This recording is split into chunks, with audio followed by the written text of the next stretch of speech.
County Sailor excuse, Board of Election, Superintendent.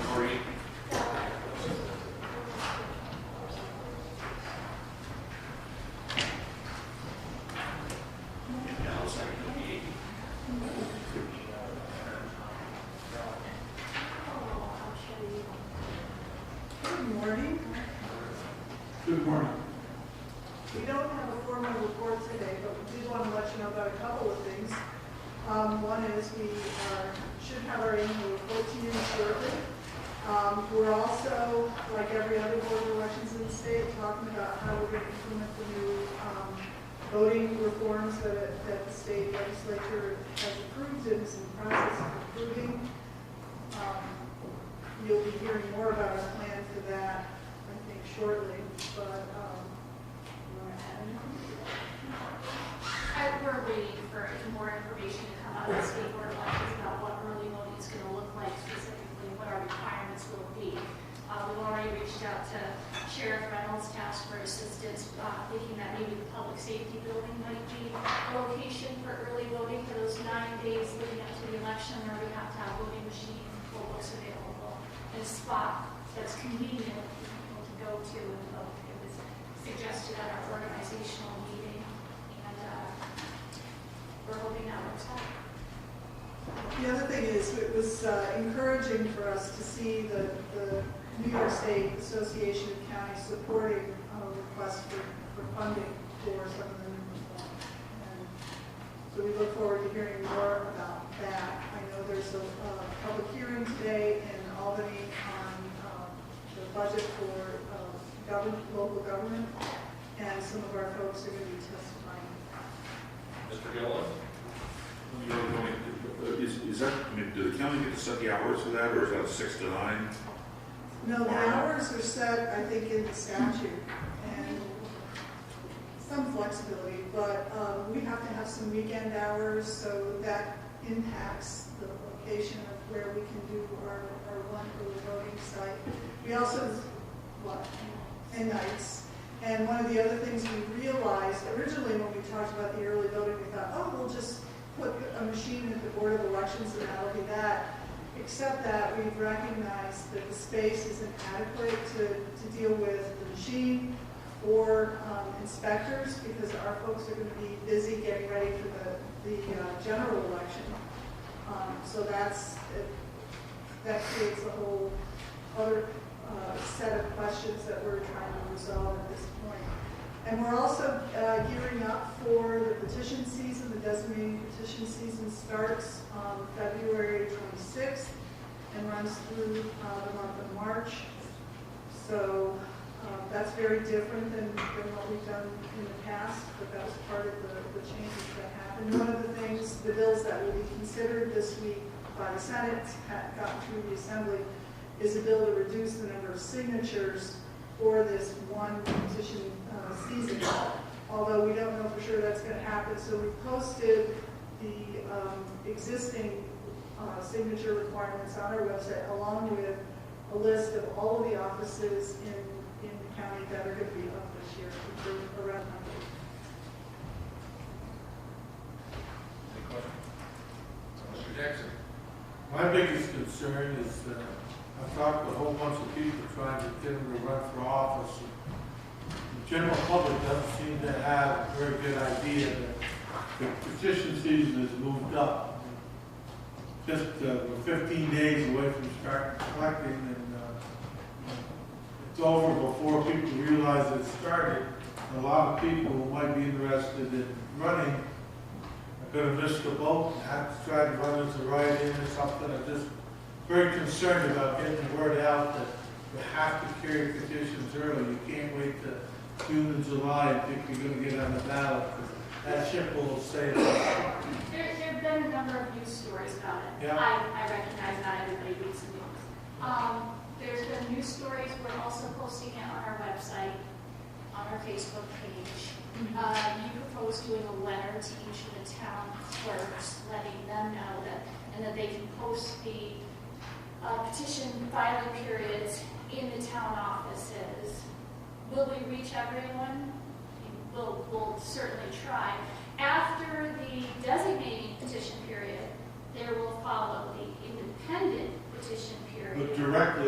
It's not with the Right. summer anymore. Correct, it's not. I don't know why that was delayed. I don't know why that's pushed up. There's no primary for that. So you're not worried about the June primary.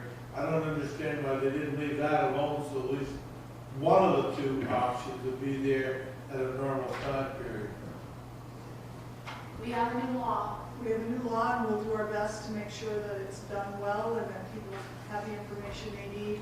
Our staff is willing to work with anybody who's considering running for any of the positions to help them understand what needs to be done, to help them get walking lists, any of the things that somebody's running for office. Do you have any suggestions? Yeah, could you check with TV stations, radio stations about public service announcements? That we could put Great out, idea. We can do that. and the dates for petitions are changed.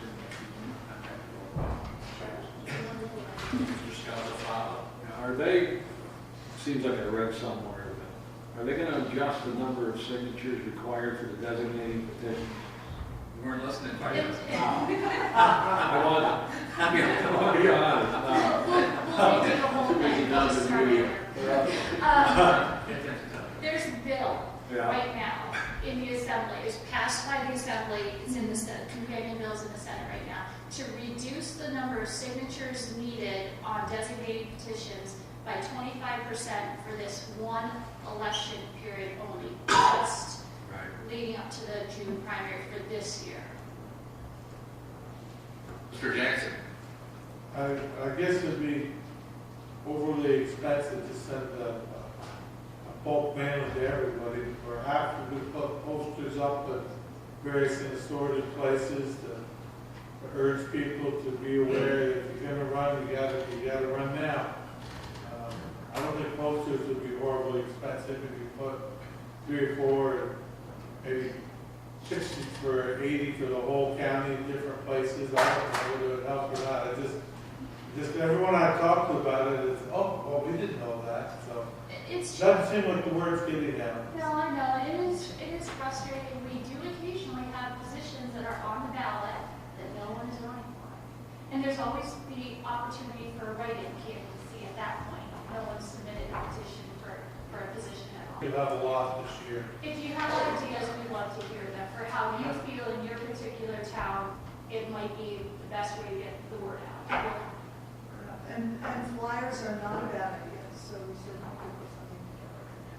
Does the early voting poll have to be at one location in the duration, or can that be moved from the southern end of the county for 4 days? No, it can't be moved. So far, we haven't seen anything that says it can't be moved. If you have less than 50,000 voters in your county, we have 23,000 voters in Essex County.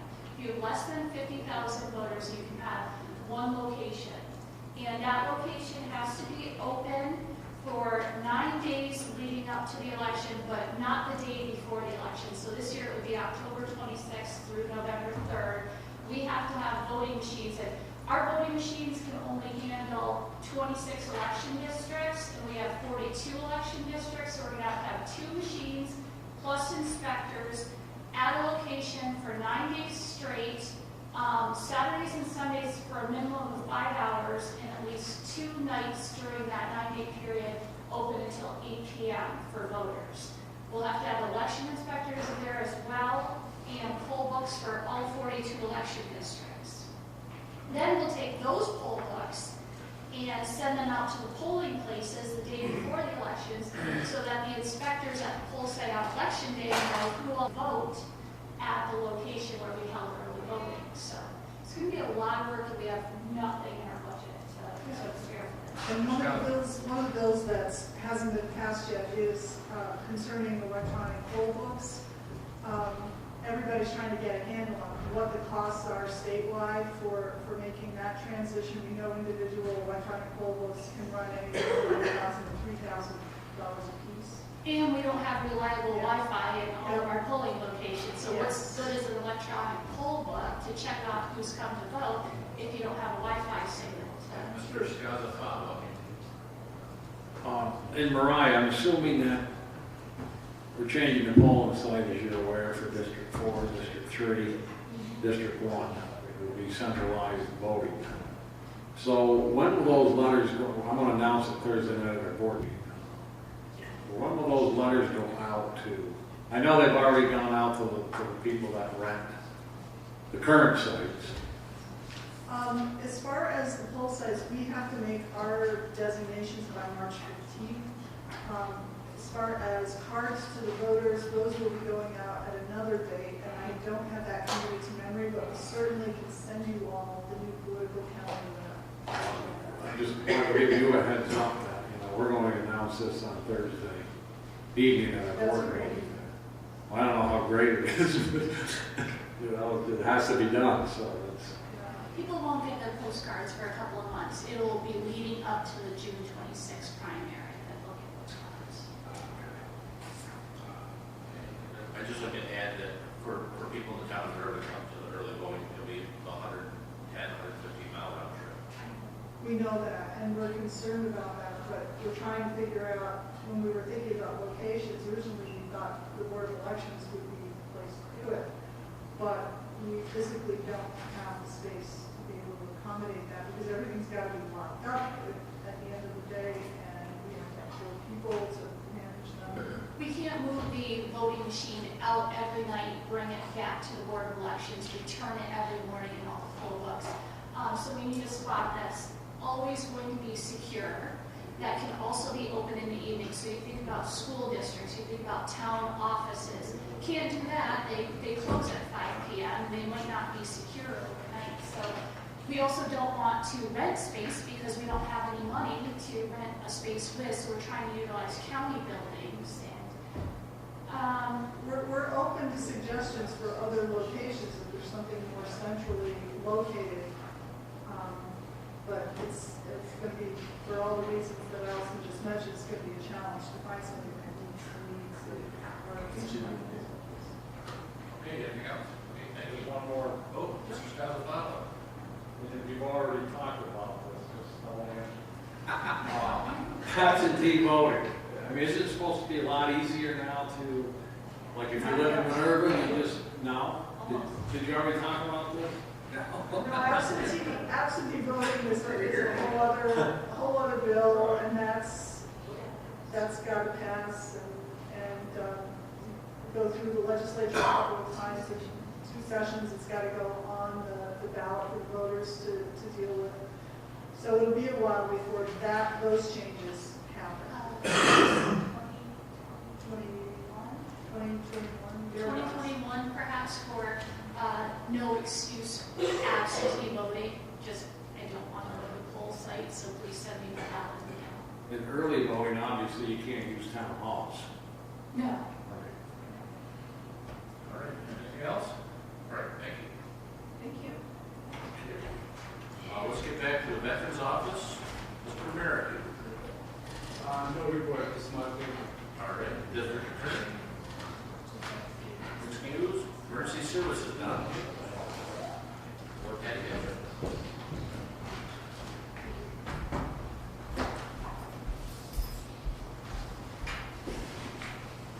do? Good morning, everybody. We have requests.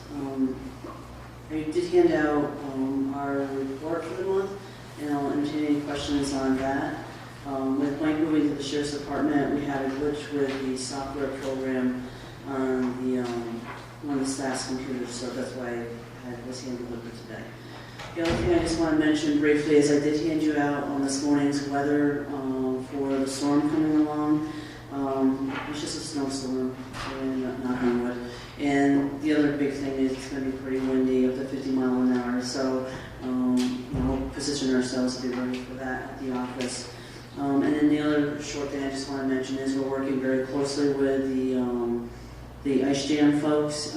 There is a meeting set up. Those that are on that email thread got that this morning with the Army Corps of Engineers tomorrow morning at 10 at the Upper J Firehouse, the new one, not the old one. We're pre-positioning 7,000 sandbags. So it's still a fluid situation, and we're still assisting wherever we need to, and I'll take any questions if there are any. Mr. Jackson? Yeah, we're in the process this year, we're going to be spending an awful lot of money with the DMS. Should the subcommittee be meeting on a regular basis for this year, do you think? rather than just ad hoc when the urge hits? So we're set to go as far as our plan goes for the first year, and next week we work on, this week, no, next week, no, this week, we work on the second year budget. Dan's been, with the holidays and everything else going on, and now the ice jam, I'm sure he's still working on the sustainability piece. We can have a meeting. I'm meeting with Ty on the 26th. I've already met with Wilmington. We can certainly set a meeting up if you'd like.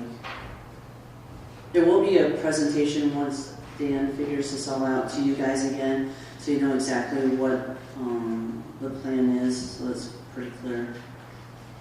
We've got a subcommittee for that. Maybe it'd be nice to meet. We can call a meeting. We can bring everybody up to speed. Anything else? No, sir. Thank you. Sheriff's Office, well.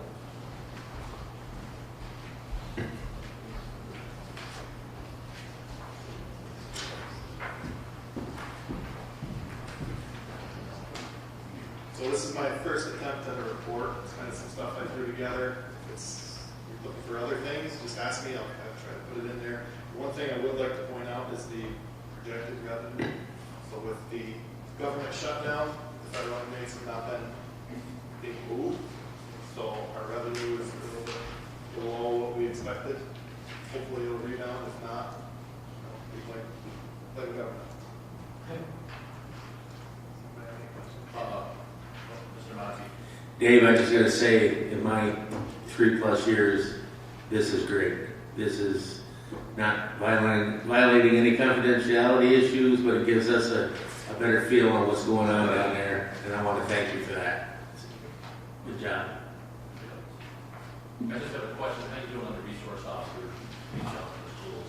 So I met with Dan. We've got a game plan that I'm going to put something together to actually approach the schools and the school boards, superintendents. Their budgets are made.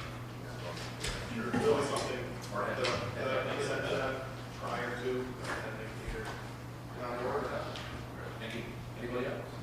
Yes. Oh, just here.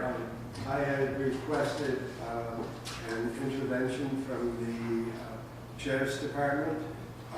That happened immediately, and our concerns were totally resolved, so appreciate that. All right. Thank you. Probation? Not too hard.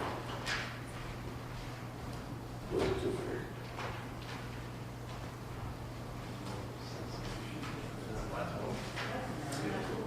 You're going to say? Good morning. As most, if not all of you know, I will be retiring next week. So I just wanted to say a couple of thank yous. First of all, I want to thank the board for appointing me as probation director. I also want to thank all of you for all the support you have shown, not only myself, but the rest of the department. I also want to thank Mr. Bummer and Mr. Manning for their infinite wisdom and support for me. And lastly, I just want to say that I think Essex County is a great place to work, and there's nowhere else I would rather have spent my career than here. Thank you. Thank you.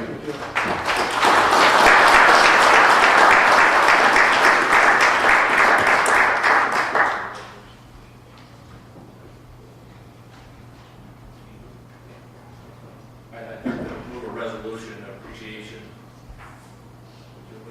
Yes, sir. Second. Second. Alderman Defender. Anything from Mr. Monty? Please come up. I would just like to give the board a brief update. We had our first Essex County Broadband Task Force conference call. Oh, you didn't get, I'm sorry. Brandon. I thought you did Brandon. Okay. No. All right, thank you. All right, Brandon. Thank you. Yeah. And we had a few issues with our conference call. With, only some people could get in, and halfway through, everybody got dropped. Some of us were able to get back in.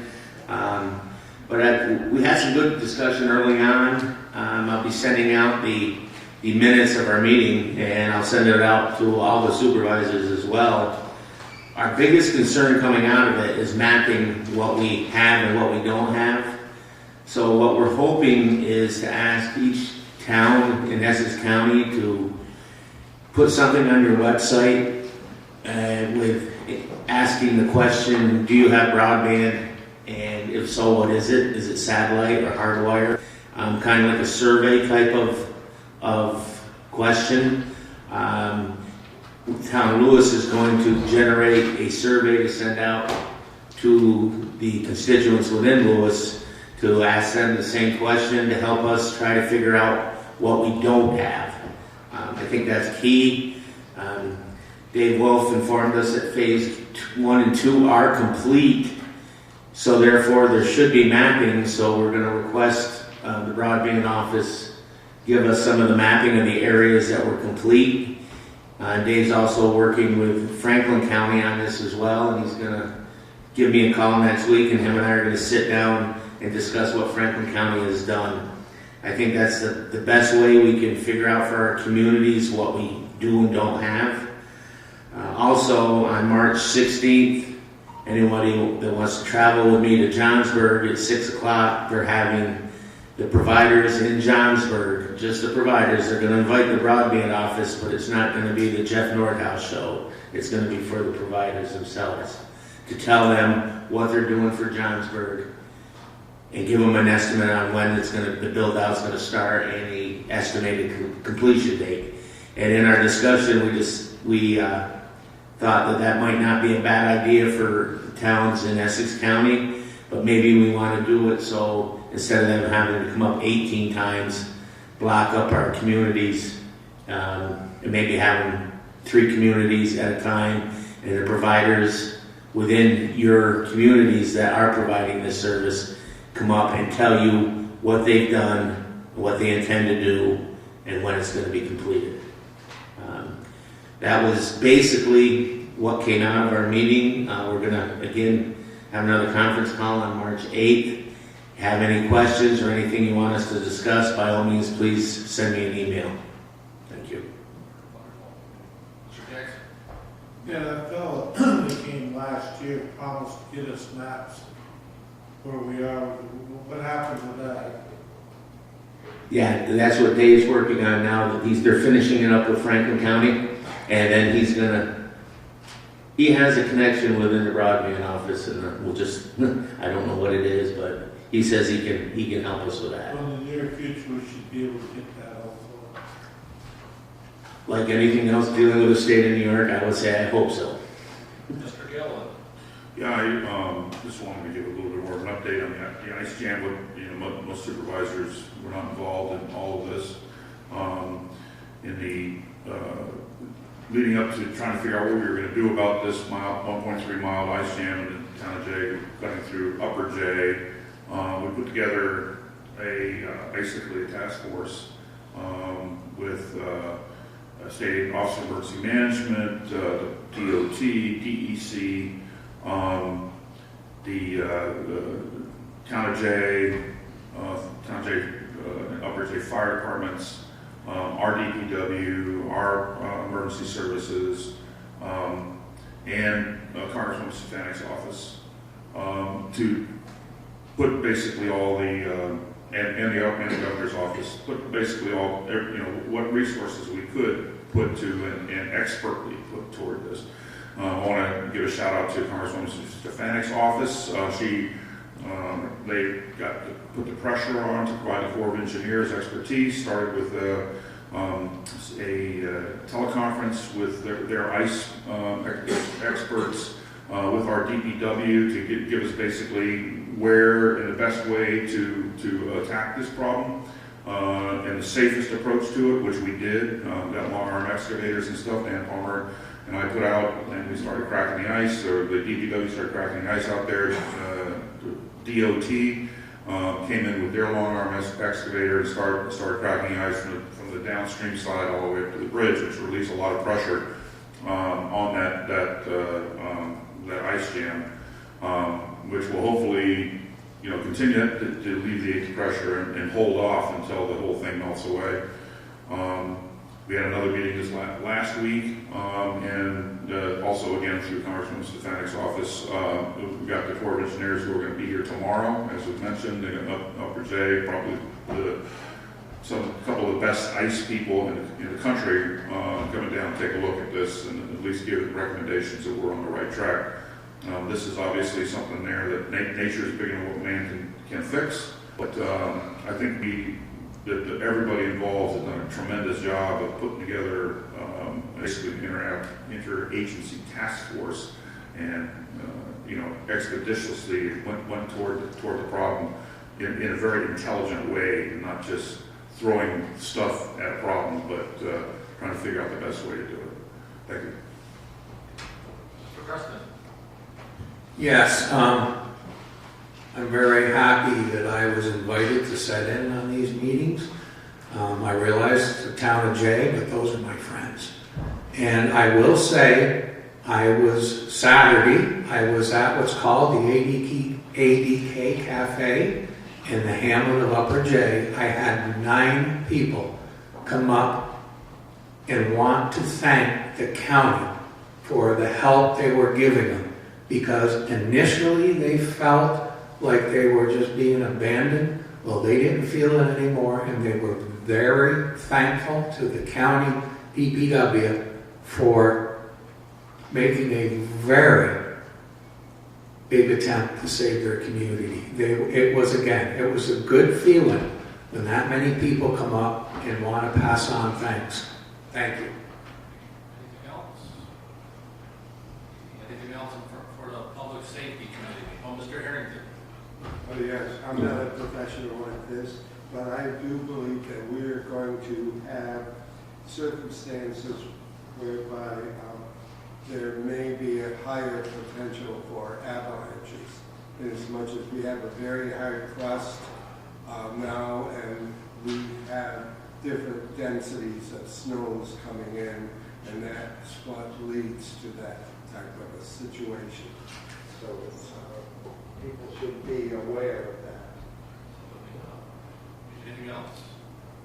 Okay, we're